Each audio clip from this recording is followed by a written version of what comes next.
7 reasons startup investors don't want you as CEO. When you're raising money, you probably think investors are evaluating your idea, your technology, and your traction. That's true, but that's not the whole story. Being a startup CEO tests your integrity, your clarity, and your emotional stability every single day. And when investors meet you, they're trying to predict how you will behave after they invest, when the pressure builds and the stakes get real. I know this all too well. I've been tested as a startup CEO. Sometimes I passed the test, and there were times I didn't. From raising money myself and helping others do the same, I've learned something important.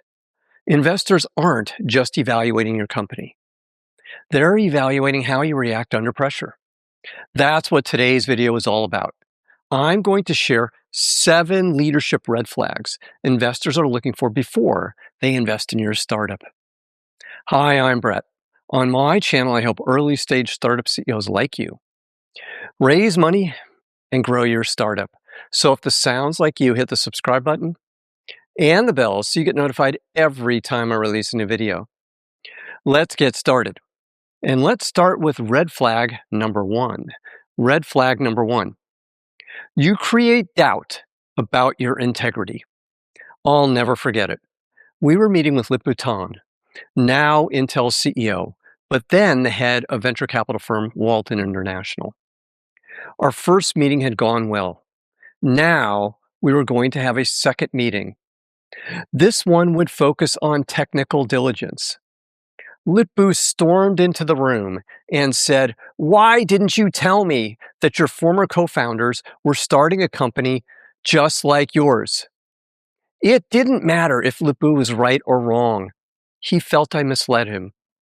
The meeting continued without Lip-Bu, but the damage was done. Walden would not be investing in our company. The reality is that investors are not evaluating the obvious stuff. They're evaluating whether they can trust you, the CEO, to tell them the truth. It's impossible to recover when trust is broken. If an investor believes you might be prone to hide information from them, they will not invest. Now let's move to red flag number 2. Red flag number 2. You let investor pressure override your judgment. When we were raising our Series B funding, I hired Tommy as our VP sales. About 1 month into joining the company, I found out that Tommy had hid the fact that he had worked at a competing company as VP sales. I knew one of the board members of that company, and he confirmed that Tommy was VP sales for about 1 year before being fired. At the same time, Tommy was failing for us as VP sales, and he quit soon after. I immediately let my board of directors know and key investors know that Tommy had quit. We had just received a term sheet, and my investors didn't want me telling the new investors that Tommy was leaving. I never lied to the new investors about Tommy, but I delayed letting them know that Tommy had quit. When I did let them know about Tommy quitting, they were not surprised. Investor networks are deep, and their intelligence had shown that he might be a problem. The Tommy situation was a test of my integrity, and I barely passed it. My investors had given me bad advice. However, you're the CEO. It's up to you to ignore the bad advice and, even when you're under intense pressure, do the right thing. Now let's move to red flag number 3. Red flag number 3. You move off your position under pressure. When I was entrepreneur in residence at Crosslink Capital, a promising startup presented to the partnership one Monday afternoon. Why don't you go after the computing market instead of the market you're focused on? It's a bigger opportunity. Gary, one of the partners, said to the CEO. Yes, that's a great idea. We'll do that, the CEO said. I am certain in the moment, the CEO thought he was doing what was needed to win the investment. However, the CEO didn't realize that Gary was pressure testing his conviction. And the CEO failed the test and lost the investment because he folded under the pressure. Investors will pressure test your conviction. Investors will also suggest ideas based on their experience. If you change your strategy real time, it's a red flag to investors. They're rightfully worried about how you will lead your team when the market signals are unclear. Will you unnecessarily pivot, or will you stand firm and stay the course? There's a balance investors are looking for. Not too rigid, not too pliable. That leads us to red flag number 4. Red flag number 4. You become emotionally reactive. Easily the biggest challenge I faced as CEO was when one of our investors, Donald Ventures, pulled their support and decided not to invest in our next round of funding. The board meeting when Raul of Donald Ventures told me their decision was very contentious. The next day, we had our regularly scheduled meeting with our team. I had the dual challenge of telling the team that DV wouldn't be supporting us and being steady at the wheel. I would lose the team if I wavered. When you're raising money, investors are observing you in a pressure-packed situation. That's one of the reasons why investors will ask you tough questions. They're wondering about how you will operate when your company is on the line. Now, let's move to red flag number 5. Red flag number 5. You avoid hard conversations. About a year after Kent closed $20 million of funding, his company started missing their revenue numbers. His investors started asking detailed questions to understand what was happening. They wanted information about various metrics, including initial product traction, churn, and advertising success. Kent fell further behind, and the board increased the pressure. Instead of leaning into the pressure and gaining control of the situation, Kent started avoiding meeting with the board. And when he did update the board, he provided incomplete information. In short, Ken folded under the pressure. This forced the board to ask for Kent to resign. You are being tested when you're raising money. Expect your go-to-market strategy to be challenged. Expect investors to push on your numbers. Expect investors to question whether you truly have a strategic advantage.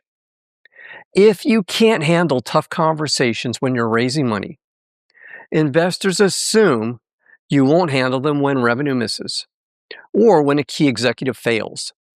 That's why avoiding tension is a red flag. Now, let's move to red flag number 6. Red flag number 6. Your thinking degrades under sustained pressure. We were 4 years into building the company. Things were working. Then, Donald Ventures pulled their support for our next round of funding. For more than a year after that, they blocked every term sheet we received.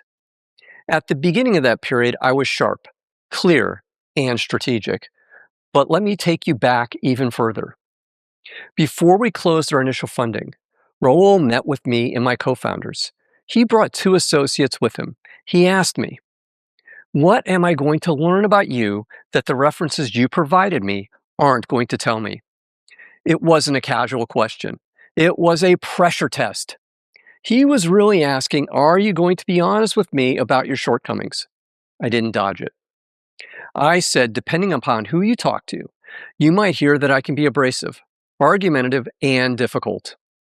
Raul immediately started pointing to his notes in his notebook and gesturing towards the 2 associates he had brought with him. They were clearly comparing what I had just said to what they had already heard. In that moment, I had passed the test. However, the situation was different a year into our fight with Donald Ventures. I'd been worn down from the fight, and I wasn't thinking with the same edge anymore. That's what sustained pressure does. When you're raising money, investors are not just evaluating how you perform in one meeting. They're asking themselves whether your judgment will stay sharp after years of stress. If your thinking degrades under prolonged pressure, that's a red flag. Now, let's move to red flag number 7. Red flag number 7, you don't listen. You need conviction to start a company. You need a strong point of view. You need a certain level of ego to even believe you should be CEO. Investors are not afraid of that. What they are afraid of is that you won't listen. When you're raising money, investors will challenge your assumptions. They'll question your numbers. They'll push on your strategy. Sometimes they're wrong. Sometimes they're right. The red flag isn't that you disagree. The red flag is that you're dismissive. If you interrupt constantly, if you argue every point, if you feel you need to win every exchange, if you never pause and say, that's a fair point, let me think about it, investors will start asking themselves a dangerous question for you. What happens if you're wrong? Because if you don't listen and you're wrong, there's no safety net. You don't have to take every piece of advice, but you do have to show you can process feedback objectively. Strong CEOs have conviction. Great CEOs have conviction and self-awareness. If investors believe you will ignore them once the wire transfer hits, they assume two things. You won't adjust, and they won't be able to help you. That's a red flag. Now, if today's video resonated with you, then please hit the like button right now. One final thought. Investors don't expect perfection. Every deal has hair on it. Dave, another Crosslink partner, said to me, no one is expecting you or your team to be perfect. However, investors do expect steadiness. They expect clarity. And most important of all, they demand the truth. And long before the real pressure arrives, they're trying to predict how you will behave when it does. The smartest thing you can do is get feedback from someone you can trust before you start raising funding. This might not be from your co-founders. It might not be from your friends. It will be from someone that can be truly impartial, blunt, and with the willingness to tell you the truth.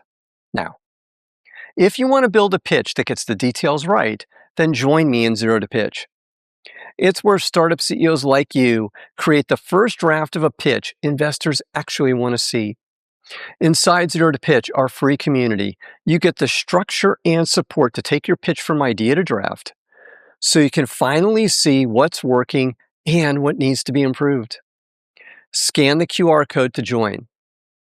And if you want to fix your pitch and build a company investors will trust, watch the free 20-minute training over my left shoulder. I'm Brett at brettjfox.com. Thanks for watching today. Take care. Bye.